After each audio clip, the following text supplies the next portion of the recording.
Welcome to Fine Line Station, where I read out letters and emails sent by you, the listeners. They are real-life stories about the uncanny, the creepy, and the unknown. I am your host, Charlie Fox, and I hope you're ready to tune in.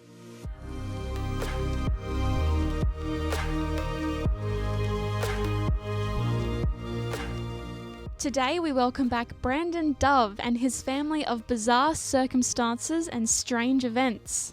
Today we learn about his Auntie Lola and her wonderful collection of odds and ends. So many people out there treasure trinkets or souvenirs to remember a specific time or even a gift from someone they love. It's pleasing to hear about her collection and your memories of her. So with that, let's take a wander through Brandon's story. My Auntie Lola went missing 10 years ago. She was my mum's older sister and was always the quirky family member. That may seem odd coming from me since, as I've explained, the Dove family probably seems strange to anyone else but us. But she was more of the traditional quirky. She wore colourful clothing and always had a different hair colour. She had an impressive brooch collection and always showed them off on her various tote bags she brought to the family gatherings. My mum would always roll her eyes at Auntie Lola's style, but they were relatively close from what I can remember. I would sometimes spend summer holidays with her when my parents were working and didn't trust me to be home alone. I always loved it because one standout thing about Lola is that she loved collecting things. I won't quite go as far to say she was a hoarder, but she definitely towed the line between owning too many things versus proudly showing off her array of items. She collected many different objects, from old thimbles to dolphin statues, stamp books, and antique vases. Her largest collection, though, was full of books. She had a medium-sized home but managed to fill almost every blank wall with bookcases. They were all mismatched, picked up from estate sales or marketplace finds. Even a couple she found on the side of the road and grabbed them even though they were water damaged. She said as long as it could hold books, it suited her needs. Plus, the damage gave it character. She never married and didn't have children, so it was just her and her home of things. She didn't have to share it with anyone, so she simply just spread her belongings into every room. I'd describe it as an organised mess. It was like a tidal wave had pushed items from their intended place into another room, but somehow it all fit together. She had books stacked in the kitchen, but was using it to hold spare mugs. Her large vases sat in various places holding flowers to knitting needles to stationery. It was like every small thing she obtained, she found a place and a reason for it to be there. Mind you, I didn't always understand the reason, but she seemed to. Mum said Lola was always like that, even when they were younger. Her childhood room had been filled with bits and pieces she had picked up or found over the years. She was the kid who picked up shells and sea glass and always brought it back home, or keeping movie tickets and odd thrifted porcelain animals they had found. She did sometimes get rid of things, or as she put it, let them go to find a new home and make new memories. I think that's the only reason Mum didn't force herself into her home and organise it all. Mum was also worried I'd pick up the habit of keeping hold of far too many things. But while I loved visiting my auntie, I was never really that sentimental, at least not object-wise. But her books, they were by far the most impressive and large collection she had. She had always been a big reader and had a successful career as a book and copy editor. She had loved Where the Wild Things Are when she was younger and moved on to many other adventurous stories. She told me that she would often stay up past her bedtime and read a book under her covers with a flashlight. It's a common Dove family trait to love reading, and she seemed to have that to its fullest. You could almost hear the bookcases groan as they supported her large collection. She didn't often stick to only one genre, but rather had different phases of what she was into and then scour secondhand shops for what she could find. She didn't often buy them new. I'm sure she could have afforded it, but she said there was something about a slightly yellowing book or a spine that had been cracked so often you could barely read the title anymore. It had character and personality. It showed how loved that item once was, and she was simply breathing a bit more life into them by bringing them home. I once asked if she had read them all, and she simply laughed and said no way. It would take years and years to get through it all. While she was still an avid reader, her collection wasn't necessarily about reading them all, but rather the act of finding these hidden gems and giving them a new home. Auntie Lola also thrifted many of her other objects. She would say these things had a whole treasure trove of history and memories, and if you listened carefully enough, they may just whisper it to you. I was just a kid when she told me this, of course, but you bet I put my ear to the largest vase in her collection to try and hear its whispers. Unfortunately, none of them spoke to me, but I can appreciate her poetic words now. It became a habit that whenever I travelled anywhere, even to just a different city, I'd pick her up a small object. They were generally quite random. Lola was honestly the easiest person to buy for. She once said I could give her almost anything and she'd be happy. The fact it came from me, with my thought and intent behind it, is what mattered. I think my favourite thing I gave her was a Christmas-themed candle holder. It was a glass sphere with the top open for the candle and displayed a wintry scene with a deep blue sky and snow falling down on the colourful buildings. She was thrilled when she got it, and most evenings I spent with her from then on, she had a candle burning in it on her dining table. Sorry, it's very difficult not to go off in tangents when writing to you. It feels like I could go on forever. She just had so many interesting things and stories to go with them. But her books.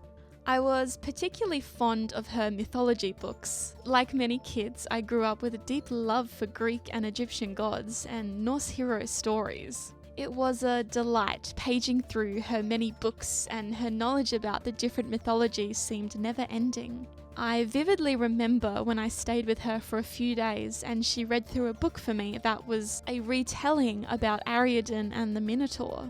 I was entranced every evening, but I've never been able to find the exact book we read back then. She had a good mix of both informative books that I enjoyed in my later years and then colourful illustrated ones I enjoyed as a kid. There was one particular book about Anubis and the underworld that I flicked through many times. I loved how the illustrator had drawn the jackal-headed god. Speaking of, she had a good number of painting and prints as well. Some were framed around her house, but most were kept in folders to flick through. Unlike her books, she had more of a balance between buying them new and finding them secondhand. Auntie Lola always said she wasn't much of an artist, but that's why she loved collecting pieces from people who were. I secretly disagreed with her. How could you not be an artist but have such an eye for magnificent pieces? My favourite artwork of hers was an embroidered work of an open window scene with colourful hills stretching into the distance. Lola had done some travelling, but she wouldn't often spend too much time away from her home. It was like she was the guardian of the hoard of treasures and needed to make sure all was right. She never said it outright, but I believe this is another reason she loved owning so many different objects. Instead of having to travel far and wide, she could live through these objects and paintings, just like escaping into a good book, but being able to see and hold these adventures instead of only reading them. There was one time, however, that she did manage to go on a longer adventure. Earlier in her career, her company had collaborated with a Japanese brand and she had the opportunity to travel over there for a conference.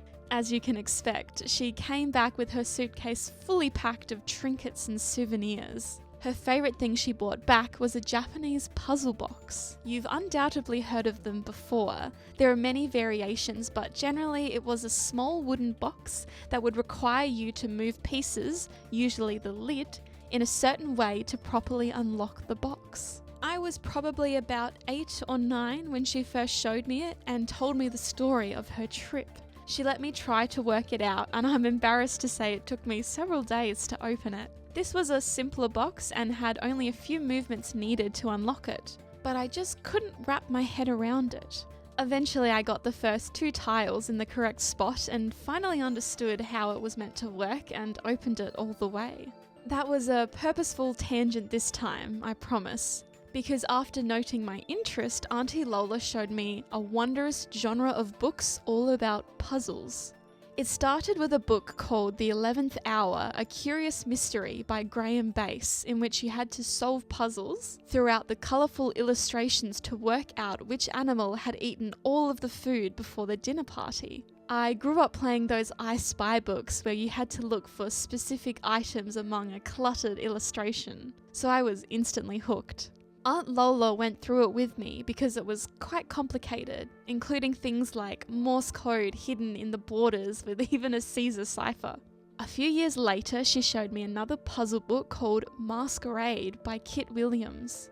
Within the book, there were clues leading to the location of a golden hare.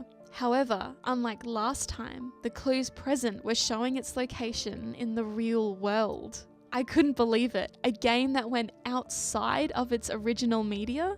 I spent hours looking through the beautiful paintings, and while neither me or my aunt got anywhere close to solving it, we still had lots of fun.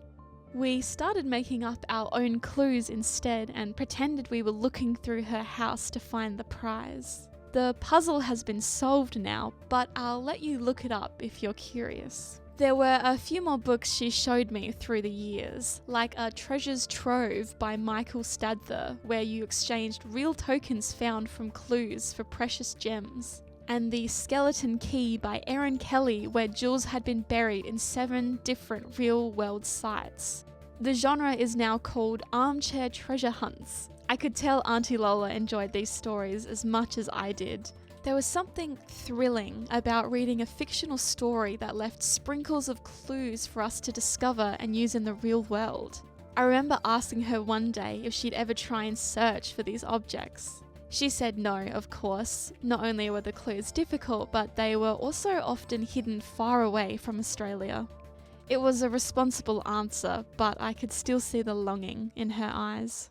And so life went on. As I grew older, I got busier and busier and spent less time with Auntie Lola. While I changed as I aged, the few times a year I saw her, she seemed mostly the same. It was comforting. And even as an older teenager, I still loved exploring her house and the new trinkets she'd found. Unfortunately, one drastic thing did change. A few years into my teenagehood, Aunt Lola was diagnosed with diabetes type 1. She'd been having a few physical issues for the past few years, but it was still a shock to hear the news, both for her and us. She had to be more careful of her lifestyle and medication, and in turn found it even harder to leave the house. It must have been a shock because even though she didn't mind staying home often, it's different when you don't have much of a choice. The last time I saw Auntie Lola, we spent the day together reminiscing about books and how I'd gone from flipping through Greek mythology picture books as a kid to now writing essays about them for school. She asked what my plans were for after school. I was reaching the end by this point, and I admitted that I wasn't completely sure yet. I had several options but didn't know which path to take. She told me to follow my passions and to seek the treasure I wanted to find. As long as I continued to be curious about what I was learning, I couldn't go wrong. I was hesitant to follow such simple advice then, but her words have always stuck with me.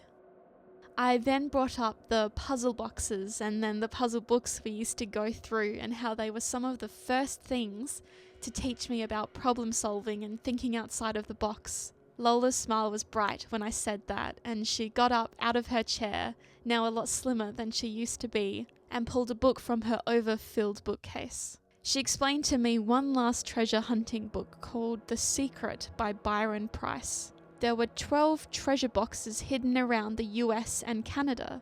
Out of the 12, only 3 had been solved. For one last time, we went through the book together and tried to work out the puzzles. The book was written in 1982, so even if the clues were solved, who knew if the boxes were even accessible anymore, or even if they had been destroyed over the years. But this was the most animated I'd seen my auntie in years. I gently let her know how happy I was to see her excited. She smiled and agreed. Moments like this is when she truly felt like herself again. We wrapped up our time together and I went home. A week later, Auntie Lola left her house and she hasn't come back since. We checked out her house, nothing was obviously out of place, but the fridge and pantry were emptied. She didn't leave any letters about where she'd gone or why. My mum thinks she finally got the nerve to leave everything behind and travel with whatever time she had left. We never got any postcards or updates from Lola, but I have to mostly agree with Mum. However, I don't think she was only travelling for the sake of seeing new places. The one book left on her dining table was the copy of Masquerade she'd shared with me all those years ago. And that brings us to the end of today's story. I'm sorry to hear you haven't been in contact with your aunt, Brandon. It was a pleasure hearing about her wonderful collection and the memories you created from them as well. I hope wherever she ended up, she was able to have that same smile and passion she shared with you that final time. Maybe she's even solved one of those puzzles. This has been another broadcast by Fine Line Station. I'm Charlie Fox, and I'll speak to you next time.